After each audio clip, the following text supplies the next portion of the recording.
Je suis ravi d'être là, j'espère que le film va vous plaire et voilà, tentez le coup, il est sympa le film, franchement il est bien.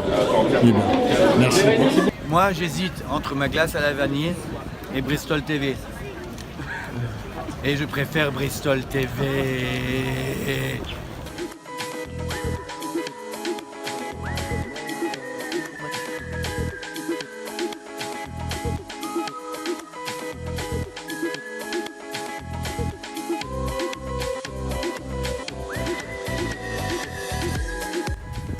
Pour ce troisième numéro du journal incontournable du Festival de Cannes, posté sur la chaîne YouTube Bristol TV, Canal+ n'a qu'à bien se tenir car nous, on a les meilleures stars sur notre chaîne en commençant par moi.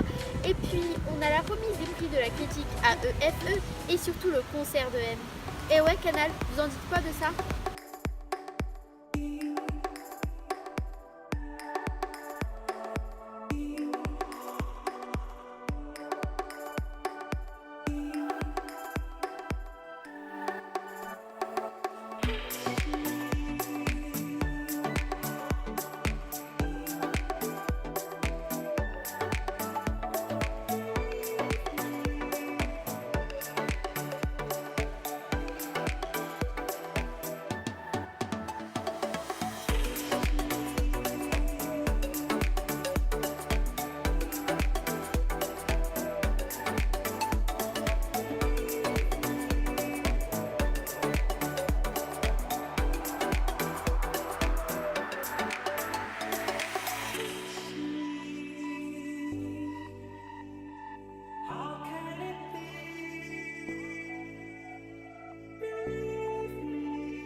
Pour célébrer la jeunesse. Voilà, priorité à la jeunesse et priorité à la passion, à ceux qui aiment le cinéma. Nous allons donc remettre ces prix ce matin. Et nous allons donc démarrer en remettant, on commence par nos deux jeunes gagnantes. Oui. Comme pour la phase d'or, hein. À ce qui paraît, aujourd'hui on irait voir Eastwood, il fait une masterclass à Cannes. Moi je le connais très bien, Eastwood, hein. C'est un très bon ami à moi, hein. C'est un très grand peintre, un très grand boulanger aussi à ses heures perdues. Très grand peintre, un très grand artiste, il y a ses peintures derrière moi. La plus connue, Bouée sur Bouée, incroyable, un très bon ami, hein. Voilà, je vous laisse profiter.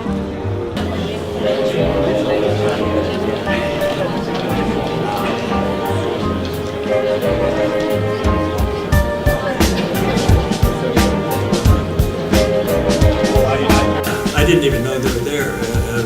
They were talking about, and this is an old story, so if it gets boring, everybody can take a breather.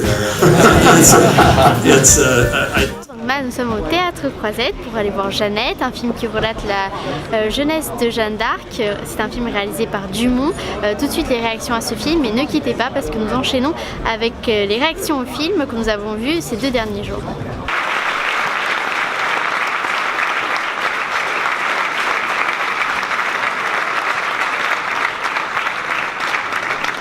Merci beaucoup pour votre accueil.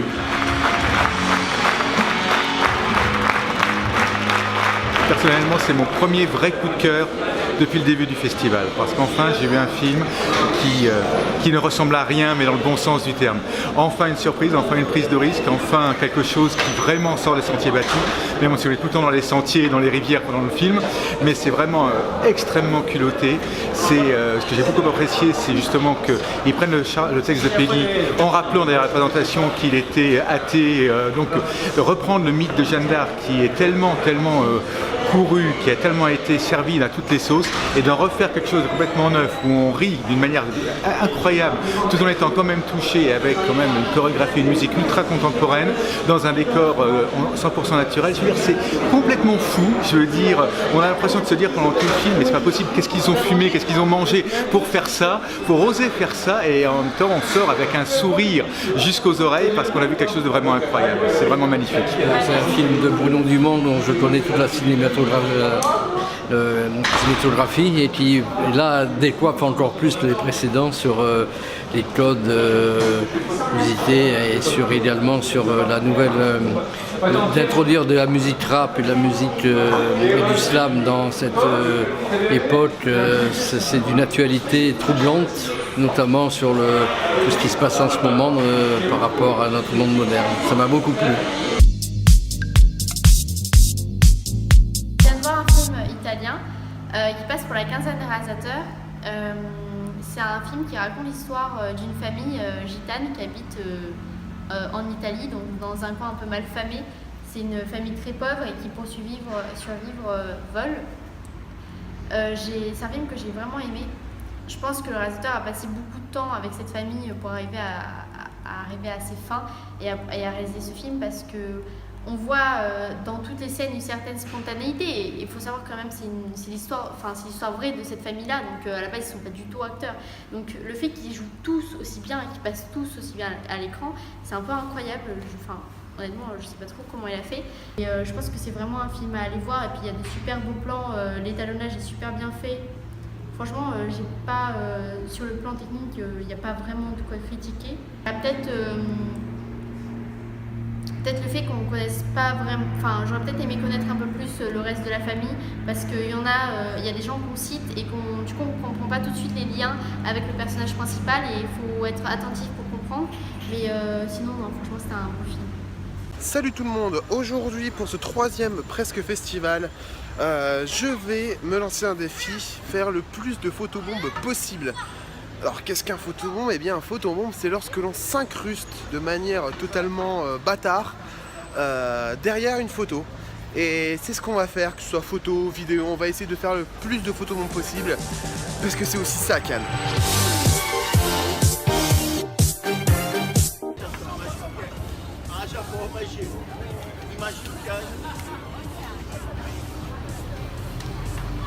Qual a solução? Eu imagino que haja forma de melhorar essa segurança sem obstruir, sem...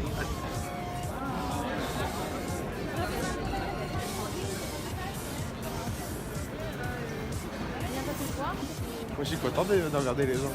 J'aime bien. Ah putain, il y a un photographe là-bas. Très belle madame, hein. Très belle.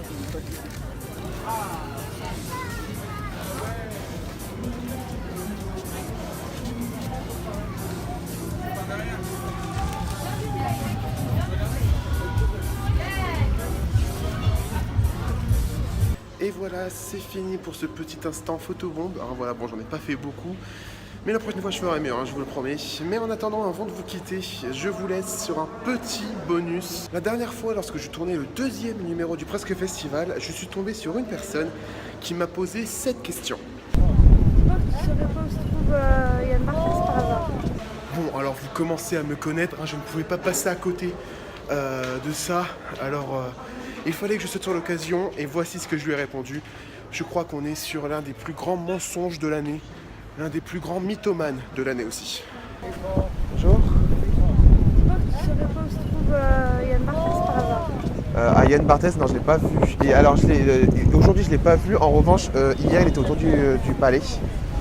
Il est par là-bas. Ouais, il était autour du palais. Il était à l'arrière.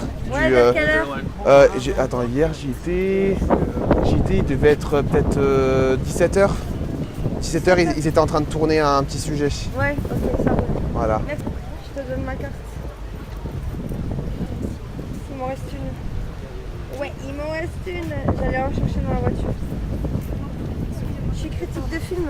D'accord. Je viens de faire mon émission radio là en direct d'ici. D'accord. Par téléphone. D'accord. Avec une radio française. J'ai vu que t'étais belge. Non, t'es pas belge. Français. Ah, t'es français. Français. Okay. T'es d'où? De Cannes, d'ici. Ah, t'es de Cannes. D'accord. Et c'est ton émission à toi ou Non, je suis envoyé ici pour faire un journal du festival. D'accord. On m'a volé mon escabeau, donc là c'est un peu la merde. Bon, bah, moi je vais aller vite, je vais retourner à Mondelieu vite fait, le changer, mettre en route de soirée. Ah oui, hein, c'est le code hein, ici. Hein, essayez, on verra. Bon, bah je garde la carte en tout cas. Merci. Et Pas de soucis. Allez, ciao. Voilà, alors petite pensée à cette personne qui a sûrement dû se ruer là où je lui ai dit d'aller, alors qu'il n'y avait personne, hein, puisque Yann Barthès est à Paris. Hein, voilà. Je vous laisse sur ce petit instant d'enfoiré et je vous dis à la prochaine. Ciao. Ok, donc je sors du film qui est sélectionné Un certain regard, donc une sélection parallèle. C'était Avant que nous disparaissions de Kurosawa. Personnellement c'était un film de science-fiction, donc c'est pas du tout ma tasse de thé, mais après bon, toujours il y a quand même un bon travail de mise en scène et voilà. Par contre les effets spéciaux, je sais pas s'il avait pas assez de budget ou comment ça s'est passé, mais il y a un petit souci à la fin avec les sortes de météorites qui arrivent. Je sais pas ce qui s'est passé. Kurosawa, faudrait demander un peu plus de financement pour tes films. Aujourd'hui j'ai vu en compétition officielle Le Redoutable de Michel Hazanavicius. Donc c'est un biopic sur la vie de Godard, plus précisément sur les années mai 68. Moi la mise en scène Hazanavicius, il faudrait peut-être penser à trouver ton propre style. Bon, je pense que c'était dans l'idée du film en fait de reprendre vraiment l'esthétique des films de Godard, donc tout ce qui est attrait au montage, au contrepoint entre le son, l'image. Mais en fait on se rend compte qu'à chaque fois qu'Hazanavicius sort du style de Godard, lui, personnellement je trouve qu'il propose rien de nouveau, c'est soit des plans fixes, soit des travelling. Et après par contre Louis Garrel très très bon, moi qui aime pas du tout cet acteur là, je le trouve vraiment très très bon. Et au niveau du scénario il n'y a rien à dire. Moi je l'ai interprété comme une critique en fait de Godard, et vraiment si vous voulez passer un bon moment, allez le voir parce que on retrouve l'humour en fait d'Hazanavicius et c'est génial quoi, c'est super. Une petite note sur 5, je mettrai 4. Vraiment j'ai bien aimé, j'ai passé un très très bon moment. Et c'est 1h40 et on les sent pas du tout. C'est présenté sous forme de tableau. C'est super intéressant et en fait ces tableaux ils leur donnent des noms et c'est plein de jeux de mots et c'est hyper rigolo. Par rapport à la vie de Godard, par rapport à ses films et du coup très très bon scénario. Voilà.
Et oui, je suis sur le tapis rouge pour clôturer ce 3e numéro du journal incontournable du Festival de Cannes que vous pouvez trouver sur la chaîne YouTube Bristol TV. Mais ne partez pas tout de suite, dans 2 jours, le 4e numéro de notre journal incontournable.